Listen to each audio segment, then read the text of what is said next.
Hey guys, tonight we begin with the curious, crusty and quietly horrifying world of Victorian bakers. Men who rose before dawn, worked beside ovens hot enough to bake a small mammal, and unknowingly poisoned their neighbours one sourdough at a time. So before you get comfortable, take a moment to like the video and subscribe, but only if you genuinely enjoy what I do here. And let me know in the comments where you're tuning in from and what time it is. It's always fascinating to see who's joining us from around the world. It's 4 a.m. in Victorian London. The streets are quiet except for the occasional horse that forgot it's been dead for 2 days. The smog hasn't quite thickened yet, but give it time. You, however, are already awake. Not because you love mornings, not because you're a hustler or believe in early bird philosophy. No, you're a baker. And in this era, that means you rise before God does. You drag yourself out of a straw mattress so stiff it could legally be classified as furniture and punishment. There's no coffee, no alarm clock. Just your internal sense of dread and the sound of your neighbour coughing up a lung, possibly his third this week. You slip into your baking clothes, a flour-stained apron, and the vague hope that today, maybe, you won't pass out near the oven. The bakery is less cosy pastry shop and more gas chamber with a chimney. It's tucked below street level, like a secret lair for someone whose superpower is gluten intolerance. You descend into this flowery pit of despair while muttering something that might be a prayer or just a wheeze. Lighting the oven requires skill, courage, and fingers you're willing to sacrifice. Victorian baking ovens weren't precisely calibrated gas ranges. They were brick furnaces powered by coal and regrets. The fire must be kept roaring from before dawn until the last loaf is sold, or until you accidentally ignite your own eyebrows, whichever comes first. Your hands are already cracking from the cold, but that's fine.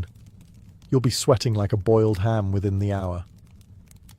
The soot starts settling in your lungs like an unwanted houseguest. There's flour in your nose, your ears, your thoughts. You sneeze, and a small cloud puffs out. The apprentice laughs. You consider baking him. The worst part. You haven't even started baking yet. This is just the warm-up. The Victorian baker's day is a 16-hour dance with dehydration, fire hazards, and the slow realization that you're essentially the coal miner of the food world, except instead of a canary, you have a loaf of bread that might contain poison.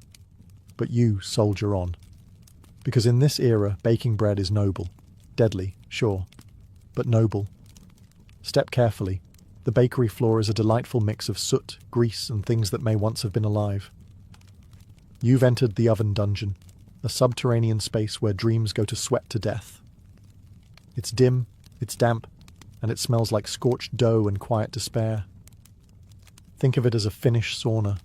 If the sauna also had a rat problem and zero ventilation, the oven itself? Oh, it's a beast. A soot-belching, coal-chomping brick leviathan that dominates the room like a poorly maintained dragon. It doesn't purr, it roars, it creaks, it occasionally explodes, and you have to feed it, constantly. Like a toddler, if the toddler ran on fossil fuels and actively tried to melt your face off. The fire is started with coal and prayer, mostly prayer. There's no temperature dial, no safety switch. You learn the correct heat by sticking your arm into the mouth of the inferno and seeing how loudly you scream. Too little heat, and the bread's soggy. Too much, and you've invented artisanal charcoal. And then comes the smoke. Not a pleasant wood-fired aroma. No, this is thick, industrial soot. It slinks into your lungs, clings to your clothes, and leaves you coughing like you're trying to expel a Victorian chimney sweep from your windpipe. You're sweating already. It's 5 a.m. and you're wetter than a fishmonger's handshake. Your clothes stick to you. Your hair is plastered to your face, and there's still 14 hours to go. Some bakers tried wrapping wet rags around their necks for relief, a kind of pre-modern cooling device. Others just gave up and embraced the moist suffering. There are no windows, by the way. Why would there be? Natural light might lift morale, and we can't have that. The only illumination comes from the flickering oven glow and a single oil lamp with the brightness of a dying candle. And just when you think you've adjusted, The door swings open, and in comes the delivery boy, tracking in street dirt, a breeze of cold air, and the faint reminder that there's a world outside not made entirely of carbon particles. But you stay, because the bread must rise, even if you don't. Now it's time to actually make the bread. You know, the thing your entire job is named after. Easy, right? Flour, water, yeast, maybe a pinch of salt. That's all it takes. Except, welcome to Victorian England, where everything is either unaffordable, poisonous, or mysteriously glowing in the dark. Let's start with the flour. The good stuff is expensive, imported, clean, pure. So naturally you'll never see it. Instead, you're handed a sack of budget flour that has the consistency of sand and the moral integrity of a Victorian landlord. It's been bulked up with chalk, bone dust, and the powdered dreams of orphans, and you still have to sift it for bugs. But wait, we're just getting started. To whiten the flour and make it look fancy, bakers often added alum, a substance that sounds like it belongs in chemistry class and smells like betrayal. It makes the bread bright and fluffy, sure. It also wrecks your digestive tract and has the nutritional value of wallpaper. Still, the customers loved it. Probably because it was the only food that didn't come with visible rats. Then there's the salt, assuming you could afford salt. Otherwise, you guessed it, plaster of Paris. Yes, the stuff used to make sculptures, and possibly to reinforce the walls of your bakery so they don't collapse under the weight of their own shame. As for yeast? Fresh yeast was unpredictable and hard to store. So many bakers turned to beer balm, the frothy byproduct of brewing. It gave the dough a nice rise and a faint taste of regret. But if that ran out, don't worry. Someone always had a stale loaf you could boil down and use as a fermented starter. It's recycling, Victorian style. Oh, and water. That's assuming you had clean water, which you don't. What you do have is something that once flowed near a tannery, and now has the colour of weak tea and the aftertaste of cholera. So you mix it all up in a giant wooden trough that hasn't been washed since the reign of Henry VIII. A few stray hairs, maybe a fingernail. Just call it rustic. And voila, your dough is ready. Or cursed. Possibly both. Ah yes, alum. The Victorian baker's favourite not-so-secret ingredient. If the 1800s were Hogwarts, then alum would be the shady spell you found scribbled in the margins of an old mouldy cookbook. Whiteness maximus. Side effects may include organ failure. Let's get this out of the way. Alum wasn't added for flavour, nutrition, or culinary flair. It was added for appearances. Because in the age of grime, soot, and industrial sludge, people wanted bread that looked clean. And nothing says clean like powdery whiteness achieved through aluminum sulfate, a compound also used in tanning leather and pickling body parts. Charming. Bakers discovered that tossing in a pinch, or several fists of alum, made low-quality flour appear high-end. It fluffed the dough, gave it that pristine white crumb, and tricked the average customer into thinking they were eating something safe. And who could blame them? You're not buying artisanal sourdough from a bearded hipster in 1842. You're buying from a man whose apron may or may not contain blood from several species. Now, alum wasn't technically poison. That would be too simple. Instead, it was a slow-burn gastrointestinal nightmare. Frequent consumption caused stomach cramps, vomiting, and long-term damage to the kidneys and bowels. But since no one back then tracked symptoms unless they involved spontaneous decapitation, most people just blamed the usual suspects. Ghosts, bad humours, or the French. What's worse, alum was cheap. Dirt cheap. So the poorer you were, the more likely your bread came with a healthy dose of colon corrosion. Some bakers even mixed alum with pipe clay or ground bones to cut costs. It was less baking and more alchemy. If your goal was to create a pastry that fought back. Health inspectors? Oh, sweet summer child. This was Victorian England. The only regulation was, don't get caught. A few reformers tried to raise awareness about alum, publishing pamphlets with titles like Deadly Bread and the Working Man's Intestines, but most people kept eating whatever was available. because hunger has a way of dulling one's interest in chemistry. So you've survived the oven dungeon and the alum mystery sludge. Congratulations, you're still breathing. For now. But let's spice things up with a little arsenic, shall we?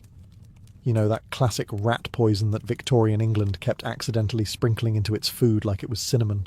In the grand game of what ingredient will kill me today, arsenic wasn't actually a baker's first choice. It just happened. Kind of like tripping into a grave.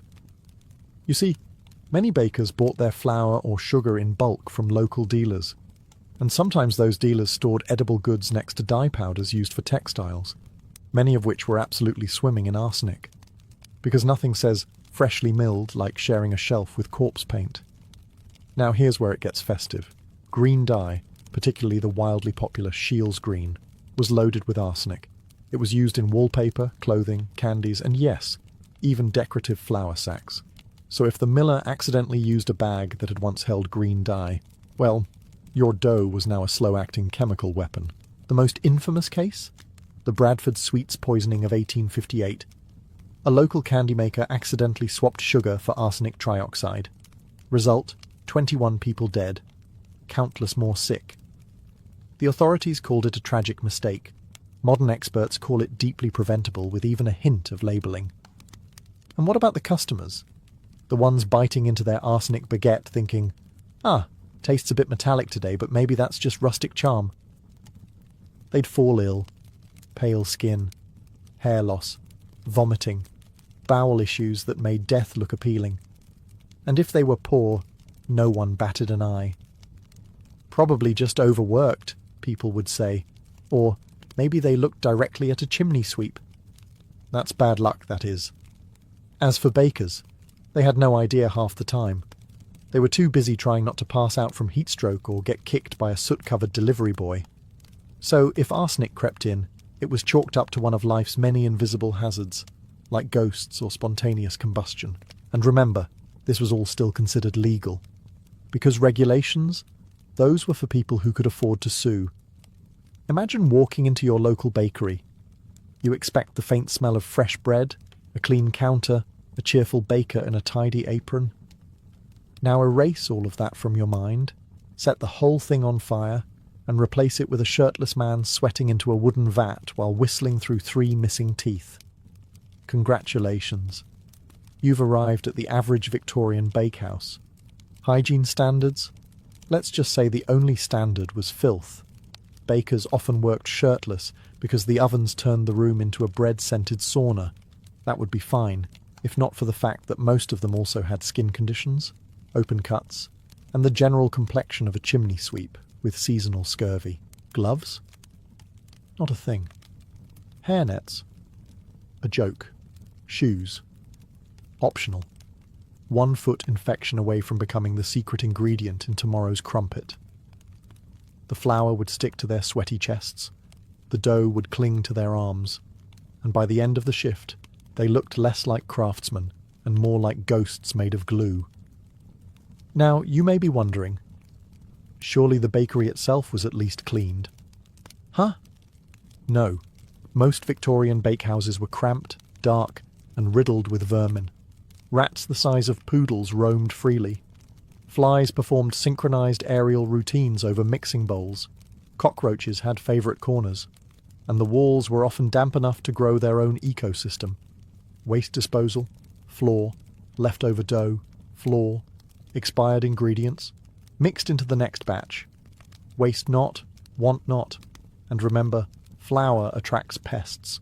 So the sacks were a buffet for moths and mice, who generously left behind droppings and the occasional corpse, just more texture for the loaf. Health inspectors did exist, eventually, but they were few and far between, often bribed, or simply ignored. And customers? They had no idea. Bread was the staple of the working-class diet. As long as it didn't smell like actual death, a loose standard, people bought it, ate it, fed it to their kids. One report described a bakery where the mixing trough also served as a sleeping spot for the owner's dog. Another described rats falling into the dough and being baked in. These stories weren't outliers. They were Tuesday. And yet, Victorians kept eating the bread, because death by loaf was still better than death by starvation. If you thought the only creatures making your Victorian loaf were humans with questionable hygiene and heat rashes, think again. Because in the 19th century bakehouse, there was a second, furrier workforce. Rats. Bold, nimble, unpaid, and utterly uninterested in boundaries. Victorian bakehouses were paradise for rats. Picture it. Flour dust in the air, warm corners, unsecured sacks of grain, and no one enforcing pest control unless a rat physically proposed marriage to a customer. There were reports, not rumours, but actual reports, of rats living inside the walls, the ovens, and sometimes in the flour barrels themselves. It wasn't a pest problem, it was a partnership. Some rats even learned the rhythms of the bakery. They'd scurry out during the early morning mixing, grab a mouthful of dough, and dash off before anyone noticed, or cared. Others were bolder, hopping directly into dough troughs, nibbling on the edges of loaves, or occasionally meeting their fate mid-bake. The phrase crunchy crust might have had a more literal meaning than anyone cared to admit. And the bakers? They didn't always mind. Some saw it as unavoidable, like bad weather or cholera. One man was quoted in a health inspector's journal saying, "At least they take the weevils with them." A glowing endorsement of rat-based quality control, if ever there was one. In one infamous case, a loaf was returned because a rat's tail was discovered baked into the centre. The baker reportedly shrugged and said, "Takes all sorts to make a meal." Lawsuits were rare because customers were too hungry to complain and too poor to find a lawyer who wouldn't charge in bread. And don't think the rats stayed in the walls. Oh no, they were social, friendly even. Some families reported seeing rats run alongside the bread carts as they made deliveries, a kind of rodent escort service ensuring the product made it to the market. Seasoned. It wasn't just one or two rats. It was colonies, generations, possibly dynasties. There were likely rat families who passed down stories of the Great Loaf Drop of 43 or the Flour Sack Uprising of Spring. So yes, in the Victorian bakery, your bread might have been kneaded by a man named Thomas and licked by a rat named Gerald. Bon appétit. If you thought the only danger in a Victorian bakery came from arsenic, rats, and shirtless men sweating into dough, allow me to introduce you to the flaming cherry on top. Spontaneous combustion. Or as the bakers called it, not again. Victorian-era bakehouses were basically wooden boxes filled with heat, flour dust and denial. The ovens were coal or wood-fired monsters, often patched together with spare bricks, good intentions, and whatever hadn't already burned down. They ran constantly, because bread waits for no man, and fire safety inspectors were more myth than reality. Flour dust, in case you didn't know, is extremely combustible, like kaboom levels of flammable. All it takes is one spark, and suddenly your charming neighbourhood bakery turns into a flaming Victorian marshmallow. And that spark, it could come from anything. A dropped coal, a faulty oven door, or the baker's pipe, because yes, they also smoked inside, around open flames, next to clouds of dust, while wearing linen soaked in sweat. Genius, truly. The floors were usually wooden, soaked in oil, yeast, and regret. The walls were stained with soot. And fire buckets? Maybe there was one. Maybe it was filled with flour. Who could say? The worst part. Fires didn't even guarantee renovations. Some bakeries caught fire multiple times and just kept operating like it was part of the ambience.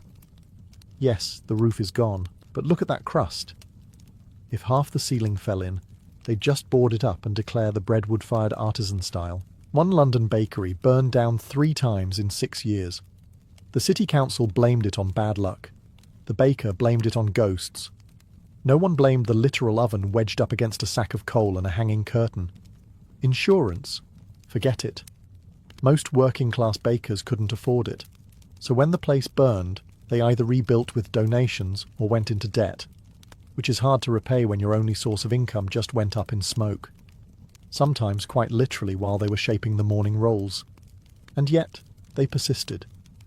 Because in Victorian England, if your bakery wasn't a fire hazard, people assumed your bread tasted like sadness. If you were a child in Victorian England with dreams of becoming a baker, congratulations. You were likely about to embark on a magical journey known as indentured servitude, wrapped in flour and casual psychological trauma. Baker apprenticeships were pitched to families as golden opportunities. Learn a trade, earn a crust, maybe even open your own shop one day. The reality? You'd be shoved into a bakery at age 10, work 16-hour shifts for years, and leave with scoliosis, flour lung, and a deep resentment of yeast. The training system mostly consisted of doing every single miserable task the master baker didn't want to do. Sweeping floors? You. Stoking fires at 3 a.m? You. Hauling 80-pound sacks of flour up crooked stairs while being shouted at for bruising the grain? Definitely you. Mistakes were not treated as learning opportunities. They were treated as a personal insult to the master's honour. Flattened a loaf? That's a week of verbal lashings. Burned a batch? Sleep in the flour bin? Forgot to polish the oven door? Are you trying to ruin me, boy? Oh, and the living conditions? Many apprentices lived in the bakehouse, usually in a cramped loft above the ovens, next to sacks of barley and an elderly rat named Clarence. It was always hot, always noisy, and always smelled like yeast, smoke, and old socks. Nutrition was ironic. You'd think someone surrounded by bread would be well fed, but apprentices often survived on crusts and crumbs. Full loaves were for paying customers. One former apprentice wrote that his lunch was whatever the rats hadn't eaten yet. Inspiring. Physical punishment wasn't common. It was expected. A cuff on the head here, a boot to the backside there. If the master baker had a bad morning, you became the bread. No one intervened. Not your parents, not the law, and certainly not the guilds, who mostly existed to protect the baker's right to underpay you. And yet, many apprentices stuck with it. Because what else was there? Coal mines, chimney sweeping, dying in the street? In that context, getting screamed at by a man in a flour-covered waistcoat while kneading bread at 4 a.m. didn't seem so bad. Just don't ask about their emotional development. Step into a Victorian bakery and inhale deeply. Ah yes, flour dust, coal smoke, and the subtle bouquet of permanent lung damage. In the 19th century, the simple act of breathing while baking bread was a gamble, a wheezy, phlegmy game of respiratory roulette. You never quite knew what you'd get. Chronic bronchitis, flour lung, or just the delightful sensation of coughing up what felt like an entire baguette. At the heart of the issue was flour, not the quaint, artisanal, organic variety with nice branding, but raw, industrial, powdery chaos. Mixing flour wasn't done in neat sealed machines. No, it was done in open vats, by hand, in rooms where the air was literally opaque with dust. Every movement, stirring, sifting, sneezing, sent up clouds of fine particulate matter that settled in your lungs like unwanted tenants. Some bakers developed what was known as baker's lung, or more poetically, baker's asthma, an inflammatory reaction to constant flour exposure. Symptoms included wheezing, shortness of breath, and, in more dramatic cases, the sound of your lungs sounding like a badly tuned accordion. It was so common that some baking guilds considered coughing part of the uniform. But why stop at flour? Victorian bakers also contended with smoke from constantly burning ovens, usually coal-fired, that pumped out thick black fumes like a steampunk chimney on a bad day. Ventilation was considered optional, and if you cracked open a window, it was likely painted shut, or guarded by a rat union. And don't forget the mould. Stale bread and damp flour sacks created a fungal utopia. Breathing in spores was just another occupational hazard, like burnt eyebrows or mild hallucinations from alum consumption. Of course, no one wore masks. Masks were for criminals or actors in questionable theatre. Protection? Maybe a scarf if you were fancy, but mostly you just sucked it up, quite literally, and hoped your lungs would evolve into something bread-proof. And when a baker finally keeled over from respiratory failure, the obituary often read something charming like, "Taken too soon, he rose daily like his loaves, until he did not." Inhale, exhale. Try not to wheeze flour onto the buns. In Victorian England, bread wasn't just food. It was ballistic potential with a crusty exterior. When fresh, it was nourishment. When stale, it became something between a bludgeon and a domestic security system. Let's start with the texture. The average loaf, especially the cheaper kind, could go from soft and fluffy to brick with a handle in less than 48 hours. Bakers weren't known for their preservatives or moisture control. By the third day, your humble dinner roll could chip a tooth. By the fourth, it could crack a window. By the fifth, it was legally considered a medieval weapon in 3 counties. This led to a strange social reality. Bread was both sustenance and self-defense. Want to discourage thieves? Display a week-old loaf in the window. Its aggressive density sent a clear message. Need to settle a score with your neighbour? A strategically lobbed crust could do the trick. Arguments in tenement kitchens often escalated into stale bread jousting matches. It was cheaper than therapy and only slightly more painful. Children, of course, made a game of it. Victorian street kids were already part feral, so when they discovered they could use yesterday's rolls like throwing stones, things got theatrical. Market brawls often ended with someone yelling, "Who threw the crumpet?" while rubbing a suspicious lump on their forehead. The army took notice too.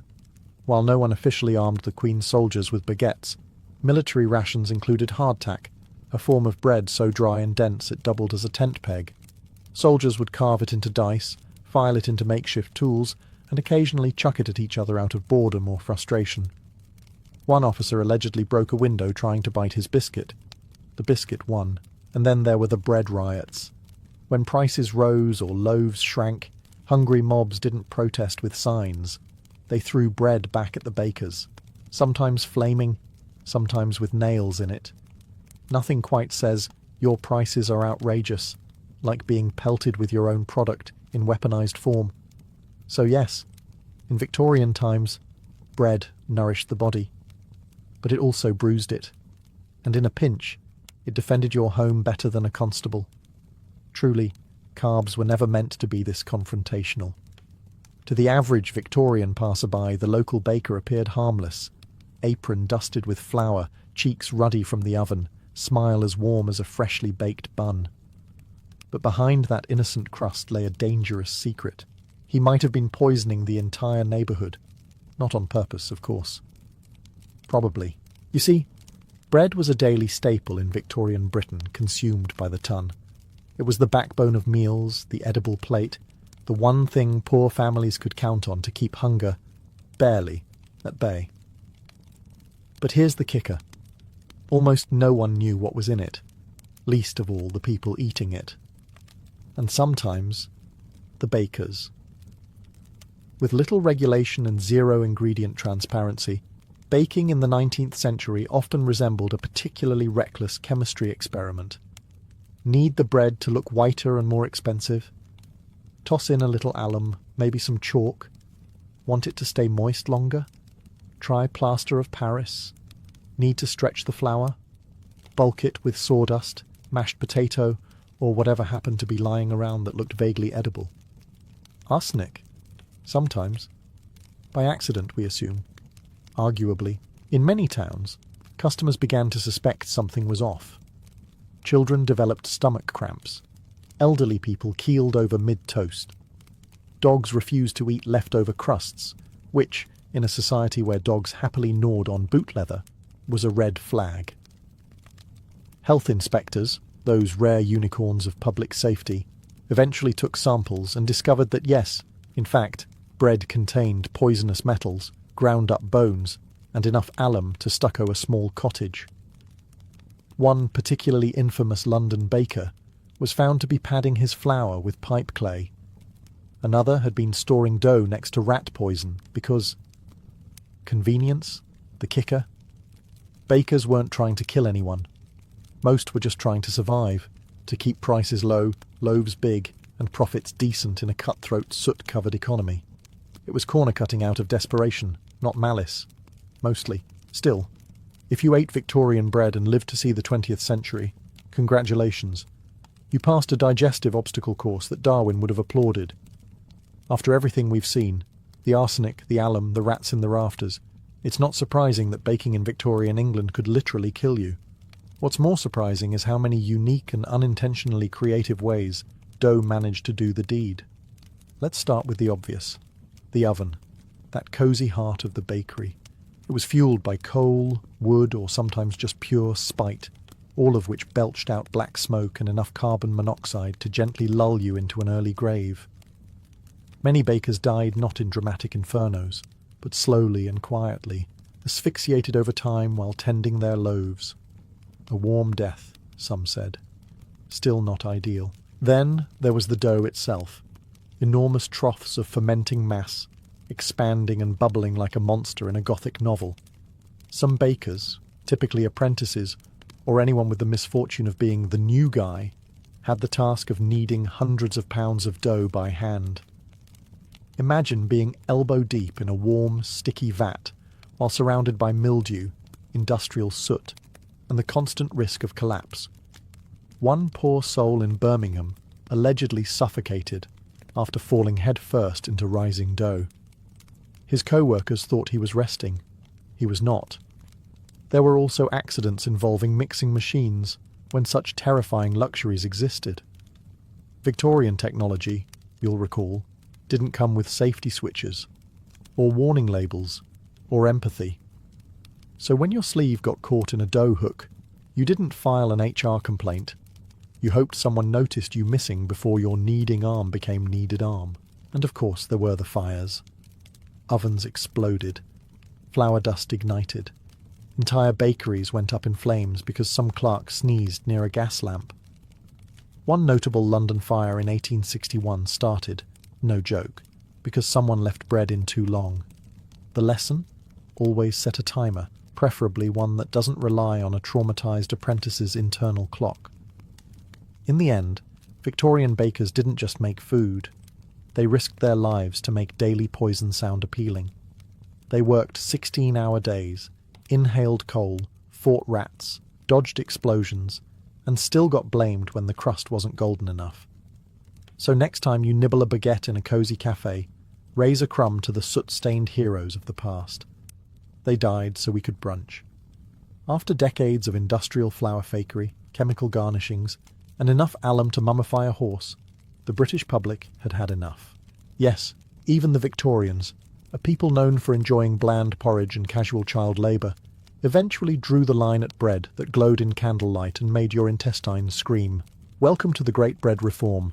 By the mid-19th century, a few brave souls, mostly doctors, angry pamphleteers, and mothers with suspiciously ill toddlers, began asking awkward questions like, why does this loaf taste like a tombstone? And is chalk a necessary food group? Cue the rise of public health campaigns and a slew of scientific investigations. Suddenly, food adulteration was a hot topic in Parliament. You know things are bad when politicians stop arguing about foreign wars and start worrying about breakfast. In 1860, the Adulteration of Food and Drink Act was passed. It had all the teeth of a wet biscuit, but it was a start. Then came the 1875 Sale of Food and Drugs Act, which actually had enforceable penalties and inspectors with clipboards. Real ones, who wore uniforms and didn't accept "I swear it's just flour" as an excuse. Bakers were now subject to surprise checks, lab testing, and horrifying accountability. Several were dragged to court and forced to explain why their bread could polish a doorknob. Consumers got wise, too. The rise of literacy and mass printing meant newspapers could plaster headlines like "Bread of Death" and "Your daily loaf may be a lie," a kind of clickbait before the internet, but with more fonts. Of course, not everyone was thrilled. Some bakers grumbled that real flour was expensive and regulations were for people with something to hide. But public opinion slowly turned against the cheap white loaf and instead embraced the dense, slightly brown, slightly edible truth. By the dawn of the 20th century, Victorian bakeries looked a bit less like chemical weapons labs and a bit more like the respectable carb havens we know today. Fewer rats, fewer deaths. Still no gloves, but hey, progress. So, if you've ever enjoyed a sandwich without coughing up chalk dust or seen your bread last more than a day without suspicious mould colonies forming, you owe a little nod to those brave Victorians who dared to ask, Should bread kill people? Apparently the answer was no.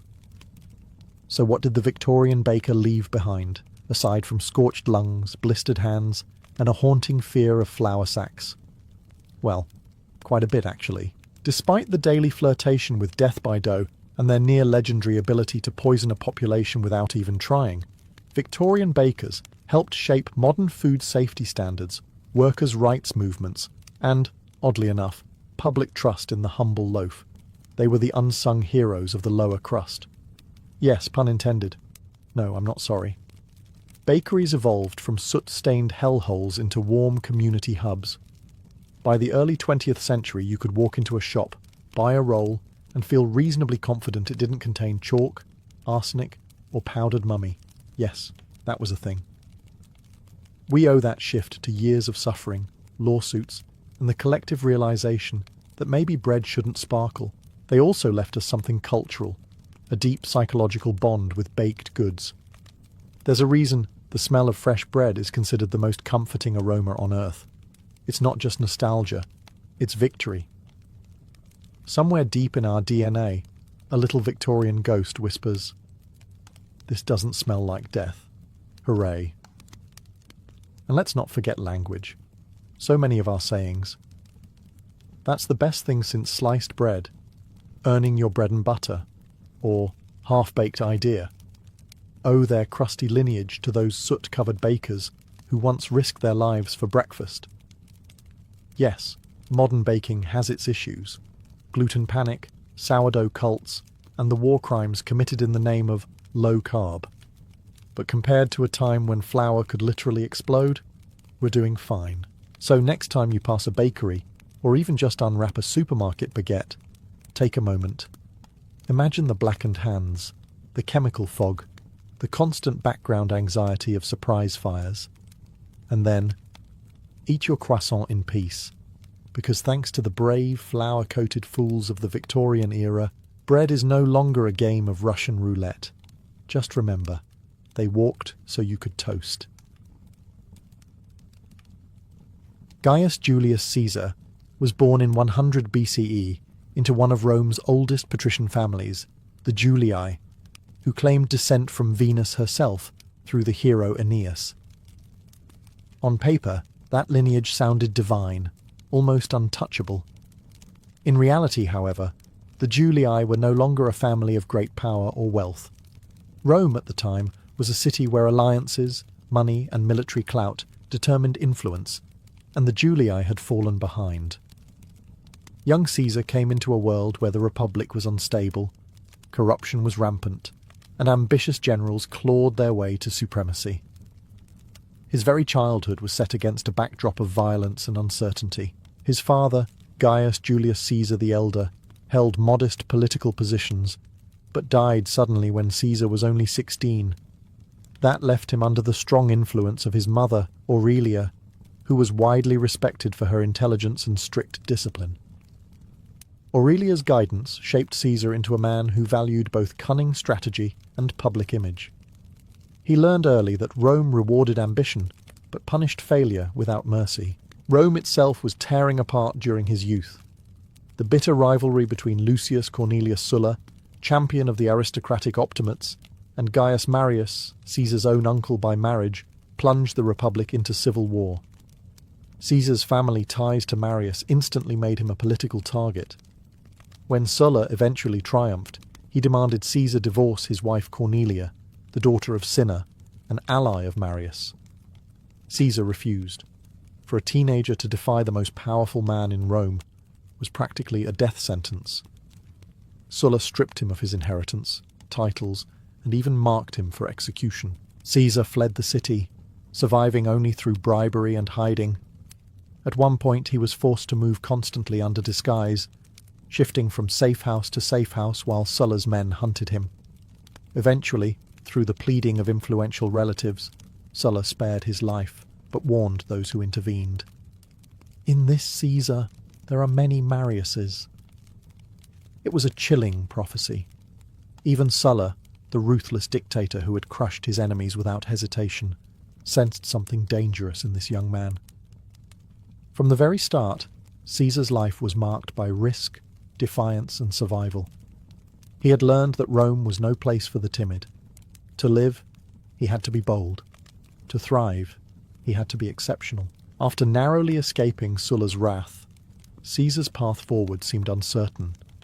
Stripped of wealth and position, he turned to the one career that could still elevate a young Roman with nothing left to lose: the military. With no money, no inheritance, and few allies in the Senate, soldiering was his ticket to survival and recognition. He enlisted, and soon proved himself far more than a privileged patrician youth.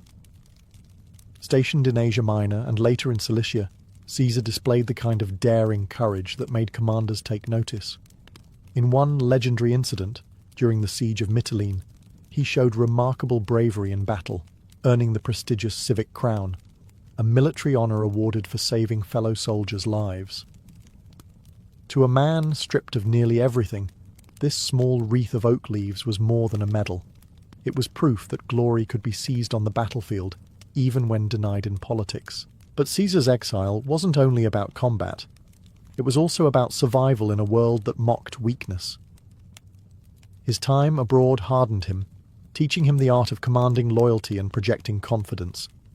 He studied rhetoric in Rhodes under the famed teacher Apollonius Molon, honing the persuasive oratory that would later captivate the Senate and the people of Rome alike. His voice would become one of his deadliest weapons, as sharp as any sword. Then came a moment straight out of legend: his kidnapping by Cilician pirates in the Aegean Sea. Most men would have begged for mercy, or quietly prayed for ransom. Caesar, however, laughed at his captors. He told them they demanded too small a ransom for a man of his importance, and insisted they raise the price. During his captivity, he treated the pirates not as masters, but as underlings, reciting poetry to them, ordering them to be quiet when he wanted to sleep, and promising that once free, he would return to crucify them. They thought he was joking. He wasn't. After his ransom was paid and his freedom secured, Caesar raised a small fleet, hunted the pirates down, and captured them. True to his word, he had them crucified, though, displaying that peculiar blend of cruelty and mercy that would define him, he first ordered their throats cut to spare them prolonged suffering. This episode crystallized Caesar's character: audacious, ruthless when crossed, and utterly unwilling to be diminished. He was no longer just a young noble running from Sulla's vengeance. He was a man learning how to bend fate to his will. When Caesar returned to Rome in the late 70s BCE, the dictatorship of Sulla had ended, but the city was still fractured by rival factions. It was the perfect environment for a bold young man with charisma, ambition, and a gift for oratory to make his mark. Caesar quickly discovered that politics, like war, was a battlefield. Only here the weapons were alliances, speeches, and bribes. He began with modest offices in the cursus honorum, Rome's traditional sequence of public service. As a military tribune and later a quaestor, he built a reputation for diligence and charm, winning the loyalty of both soldiers and ordinary citizens. Unlike many of his aristocratic peers, Caesar cultivated an image of accessibility. He dressed elegantly but not extravagantly, spoke to the common people with respect, and made it clear that he was on their side against the entrenched elites. It was the first glimpse of his populist genius, the ability to cast himself as the champion of Rome's forgotten masses, while never forgetting his own pursuit of power. Money, however, was always a problem. Campaigning in Rome was ruinously expensive, and Caesar spent far more than he had. He borrowed enormous sums from wealthy patrons like Marcus Licinius Crassus, the richest man in Rome, who saw potential in backing an ambitious politician with the energy to challenge their rivals. In return, Caesar offered loyalty and influence, though he never allowed himself to become anyone's mere client. His career advanced quickly. As aedile, he staged extravagant public games and festivals, filling the city with spectacles that won him immense popularity. Gladiatorial shows, parades, and lavish entertainments thrilled the crowds, even as they sank him deeper into debt. But to Caesar, debt was not a burden. It was an investment in power. He knew that the people's love was worth more than gold. and once he held real authority, creditors would think twice before demanding repayment. Yet Caesar also revealed his cunning in aligning himself with symbols of reform. He honoured the memory of his uncle Marius, once declared an enemy of the state, by restoring statues that Sulla had destroyed. This act was dangerous. It outraged conservative senators, but it electrified the public and signalled that Caesar was unafraid to challenge the old guard. By his 30s, Caesar was no longer a man scrambling for survival. He had carved a niche as Rome's rising star, charming, daring, adored by the people, and increasingly feared by the Senate. The stage was set for him to leap from local politics to the global theatre of empire. By the 50s BCE, Caesar had manoeuvred himself into one of the most powerful positions in Rome. Through a political alliance with Crassus, the moneylender, and Pompey, the celebrated general, he formed what later historians called the First Triumvirate. It wasn't an official office, but it was a pact that gave Caesar the backing he needed to secure the consulship in 59 BCE. His term as consul was marked by controversy, but it achieved its purpose. He won command of several legions and governorship over Gaul.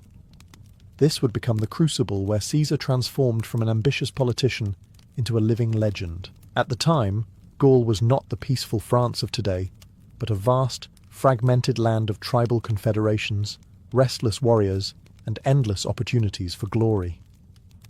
For nearly a decade, Caesar waged campaigns across the region, writing dispatches that painted himself as both the protector of Rome and the genius of strategy. His commentaries on the Gallic War were not just military reports, they were propaganda, carefully crafted to make him the hero of every story. He subdued tribe after tribe, defeating powerful leaders like Ariovistus of the Germans, and later the united Gallic resistance under Vercingetorix. The siege of Alesia in 52 BCE remains one of history's most astonishing feats of military engineering. Caesar's army built dual lines of fortifications, one facing inward to trap the Gauls, and another facing outward to defend against reinforcements. Surrounded and starving, Vercingetorix surrendered, cementing Caesar's reputation as a conqueror. But these victories were not just about military glory. They brought Caesar immense wealth from plunder, slaves, and tribute. They also gave him something even more valuable, an army that was fiercely loyal to him personally rather than to the Roman state. His soldiers adored him for his generosity, his willingness to share their hardships, and his knack for turning battles into unforgettable stories of valour. Back in Rome, however, Caesar's growing power alarmed the Senate. The Optimates whispered that he was becoming too dangerous, too popular, too rich. Even Pompey, once his ally, began to view him with suspicion. Yet Caesar pressed on, aware that the Republic was changing and that his destiny would not be confined to the provinces. By the end of the Gallic Wars, Caesar stood as the most celebrated general in Rome, hailed as a saviour by his troops and as a threat by his enemies. The conquest of Gaul had made him not just powerful, it had made him inevitable. By 50 BCE, Julius Caesar stood at a crossroads. His conquests in Gaul had made him unimaginably wealthy and adored by his legions. But back in Rome, his enemies were sharpening their knives. The Senate, increasingly influenced by Pompey, now Caesar's rival, demanded he disband his army and return as a private citizen. To obey meant humiliation and prosecution for corruption and abuses of power during his consulship. To resist meant civil war. For months, Caesar hesitated, weighing the dangers. He knew what awaited him if he returned without his legions. Exile at best, execution at worst. His enemies wanted not just to end his career, but to destroy him completely. To surrender would erase everything he had built. His pride and his survival would not allow it. In January of 49 BCE, the Senate issued an ultimatum. Caesar had a choice: obey or be declared an enemy of the Republic. He was stationed in Ravenna with only a single legion nearby when he made his decision. On a cold night, Caesar led his men south toward the small river that marked the boundary of his province, the Rubicon. According to legend, as he reached the riverbank, he paused. Crossing with his troops was a direct act of treason, a point of no return. Then, uttering the immortal words, "Alea iacta est," the die is cast, he crossed with his army. In that moment, Caesar set Rome ablaze with civil war. The reaction was immediate. Panic seized the capital. Senators fled, Pompey retreated to the east, and Caesar marched triumphantly into Italy, almost unopposed. His speed and decisiveness stunned his enemies. While Pompey gathered forces in Greece, Caesar secured Rome, the treasury, and the loyalty of the people. He presented himself not as a tyrant, but as a saviour who had been pushed into action by his enemies' treachery. Yet make no mistake, Caesar had gambled everything. A single defeat could strip him of power and life alike. But his genius lay not only in strategy, but in narrative. To his men, he was not just a commander. They were fighting for him, not the Senate. To the masses, he was a protector against corrupt elites. The Rubicon was more than a river. It was the dividing line between the old republic and the rise of personal rule. By crossing it, Caesar ensured that Rome would never be the same again. With the Rubicon crossed, Caesar plunged Rome into civil war. Pompey, once his ally, now commanded the Senate's forces, backed by aristocrats terrified of Caesar's ambition. For years, the two titans clashed in a struggle that would decide the fate of the Republic. Caesar's genius was speed. He moved with startling efficiency, seizing Italy, then Spain, then sailing east to confront Pompey at the decisive Battle of Pharsalus in 48 BCE. Against greater numbers, Caesar's disciplined veterans crushed Pompey's army. Pompey fled to Egypt, seeking refuge, but met a tragic end, assassinated on the orders of Pharaoh Ptolemy III. When Caesar arrived, he wept at the sight of his rival's severed head, not only mourning a former ally but recognizing the dishonour of such a death. Egypt, however, offered more than grief. Caesar became entangled with Cleopatra VII, the brilliant and ambitious queen. Their political and romantic alliance secured her throne and gave Caesar both prestige and scandal back in Rome. He lingered in Alexandria, fathering a child, Caesarion, with Cleopatra, before returning to the business of conquest. From 46 to 45 BCE, Caesar campaigned across Africa and Spain, defeating the remnants of Pompey's supporters. With his enemies vanquished, he returned to Rome in triumph, hailed as the master of the Republic. He staged lavish celebrations, showered veterans with rewards, and restructured the Senate, swelling its ranks with loyalists. In 44 BCE, Caesar took the title of Dictator Perpetuo, dictator for life. To many Romans, this was the final nail in the Republic's coffin.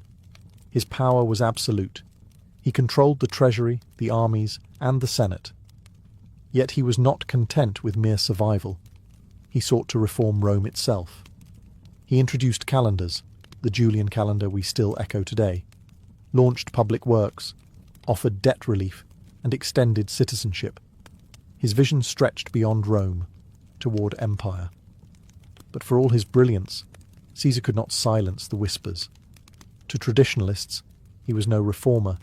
He was a king in all but name, a role Romans had despised since they expelled their monarchs centuries earlier. His honours, his golden chair in the Senate, his statues among the gods, all fueled suspicion that Caesar intended to crown himself. The Republic had not died quietly. It was suffocating under Caesar's embrace. His unmatched power brought stability, but also fear. And fear in Rome was the spark of daggers. By 44 BCE, Caesar stood at the pinnacle of his power. He had reshaped Rome, crushed his rivals, and was hailed as a living legend. Yet the very magnitude of his success bred unease. Rome's senators whispered that he had gone too far. His perpetual dictatorship, his divine honours, even his flirtation with monarchy through Cleopatra, all of it gnawed at the Republic's defenders. The final spark came during the Lupercalia festival. Before the cheering crowds, Caesar sat on a golden chair, robed in triumph. His ally Mark Antony approached and offered him a diadem, the symbol of kingship. Caesar refused once, twice. Each refusal met with thunderous applause. Yet the theatre of it all convinced many that he desired the crown, but wished the people to demand it. The Senate, guardians of the Republic's traditions, saw their worst fears confirmed. A conspiracy began to form. Its leaders were men of high standing. Gaius Cassius Longinus, a sharp-eyed senator embittered by Caesar's dominance. Decimus Brutus, once a trusted lieutenant, and Marcus Junius Brutus, whose very name evoked Rome's founding hero who expelled the last king. Caesar had pardoned Brutus after the civil wars and treated him almost as a son, making his betrayal the most shocking of all. The conspirators wrapped their plot in noble language. They were not assassins, they told themselves, but liberators, striking to save the Republic from tyranny. Yet their motives were not all pure. Some feared losing influence, others coveted power. The Senate had long been weakened by Caesar's reforms, and the old aristocracy saw its final chance to claw back authority. They chose the Ides of March, March 15th, 44th BCE, as the day Rome would either regain its freedom or plunge into chaos. Even as whispers spread, Caesar ignored warnings. Soothsayers cautioned him to beware the Ides. Friends sent letters urging him to stay home, and strange omens filled the streets. But Caesar, confident in his popularity and dismissive of danger, brushed them aside. He had survived pirates, Sulla, Pompey. Why fear jealous senators? In truth, Caesar's greatest strength had become his greatest vulnerability, his refusal to believe that anyone would dare strike him. The conspirators sharpened their daggers, cloaked in the guise of patriots, ready to turn the Senate into a slaughterhouse. On the morning of March 15th, 44 BCE, Julius Caesar prepared to attend a session of the Senate in the theatre of Pompey. The day was heavy with omens. A soothsayer had warned him to beware the Ides of March.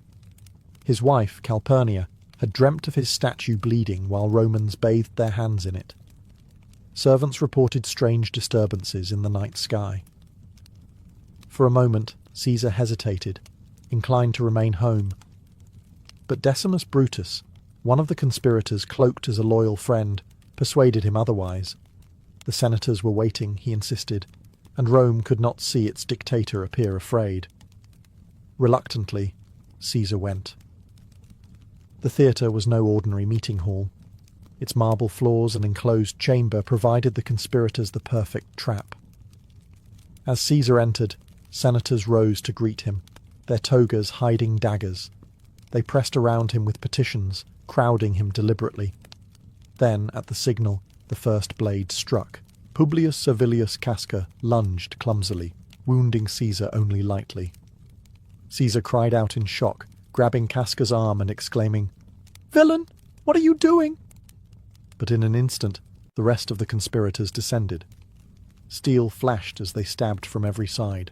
The dictator struggled, trying to fend them off, but he was outnumbered. According to tradition, it was when he saw Brutus among them that Caesar ceased resisting. The sight of the man he trusted most, perhaps even loved like a son, was the final betrayal. Ancient writers record his words differently. Some say he uttered nothing, others claim he whispered, "Et tu, Brute? You too, Brutus." Whether real or legend, the moment became immortal.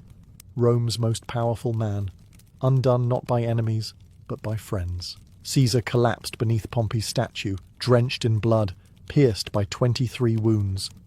The symbolism was stark. Pompey, once defeated by Caesar, now stood over him in death. The conspirators, having completed their grisly task, raised their daggers high, proclaiming themselves liberators of the Republic. But outside the Senate, the reaction was far from jubilant. The Roman people, who had adored Caesar for his reforms, his generosity, and his military triumphs, did not celebrate. Instead, shock, fear, and rage filled the streets. The Republic had been saved, or so the conspirators believed. Yet in truth, the knives of March had cut Rome open, and what spilled out was not freedom, but chaos. The assassination of Julius Caesar was meant to restore the Republic. Instead, it shattered it beyond repair. The conspirators, imagining they would be hailed as saviors, discovered quickly that they had misread Rome's heart. The people mourned, not celebrated. To them, Caesar had been a benefactor.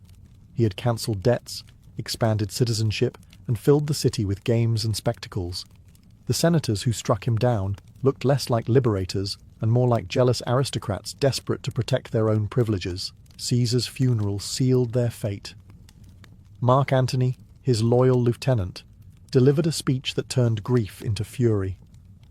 Standing before the crowd, he held up Caesar's blood-stained toga, pierced with daggers, and pointed to each wound as if the dictator himself cried out from the grave. Antony read Caesar's will, revealing that he had left generous gifts of money to every Roman citizen and parks for public use. The people erupted. Their grief turned to rage, and riots broke out. Caesar's body was burned in the forum on a makeshift pyre, the flames consuming not only his remains but the last illusion of peace. In the chaos that followed, Caesar's name became more powerful than his life. His heir, Gaius Octavius, later Augustus, would use that name to claim legitimacy. Antony rallied soldiers in Caesar's honour, and together with Lepidus, the three formed the Second Triumvirate. Their first act was vengeance, hunting down Caesar's assassins, from Cassius and Brutus to the lesser blades, ending their lives in battles fought across the collapsing republic. Yet Caesar's true legacy was not just vengeance, but transformation. He had shown that a single man could command armies, rewrite laws, and bend the Senate to his will. The Republic had relied on checks and balances, but Caesar had torn through them with charm, brilliance, and ruthlessness. His death left a vacuum that no Senate could fill. Out of that void rose empire. In time, Octavian would style himself Augustus, Rome's first emperor, claiming to fulfill Caesar's vision. Statues of Caesar stood as those of a god, his name carried like a banner by generations of rulers. Even centuries later, Caesar became a title for emperors and kings, Kaiser, Tsar, echoing across history. The man who once crossed the Rubicon had crossed into legend. His life was ambition unchained, his death betrayal embodied, and his legacy the birth of an empire that would dominate the world for centuries. The story of the Olympic Games begins not with crowds or stadiums, but with a sanctuary. Nestled in the lush valley of Olympia in the Peloponnesus, this sacred site was more than a place for sport. It was the beating heart of Greek religion and identity. The year 776 BCE is often cited as the first official Olympiad, though by then the tradition was already ancient, rooted in myths and ritual. To the Greeks, these contests were not invented by men, but bestowed by the gods themselves. Competing at Olympia meant stepping onto holy ground, where every stride, throw, and victory was an offering to Zeus. The games were part of a larger festival, lasting several days, centered around sacrifice and worship. Before any competition began, athletes, officials, and spectators gathered at the great altar of Zeus. There, amid the scent of burning oxen and the chants of priests, they swore sacred oaths to honor the rules of competition. This act bound them not only to fairness, but to the gods themselves. Cheating was not just dishonorable, it was impiety. To break the oath risked angering Zeus, and the Greeks feared divine punishment more than any referee's penalty. Olympia itself was breathtaking. Towering above the sanctuary stood the Temple of Zeus, later housing one of the 7 wonders of the ancient world, the colossal statue of the god, seated in majesty. Nearby, olive groves shimmered in the sun, their branches waiting to crown the victors. The entire atmosphere was one of reverence, athletes stripped naked not for vanity, but to honor the purity of the body as a divine creation.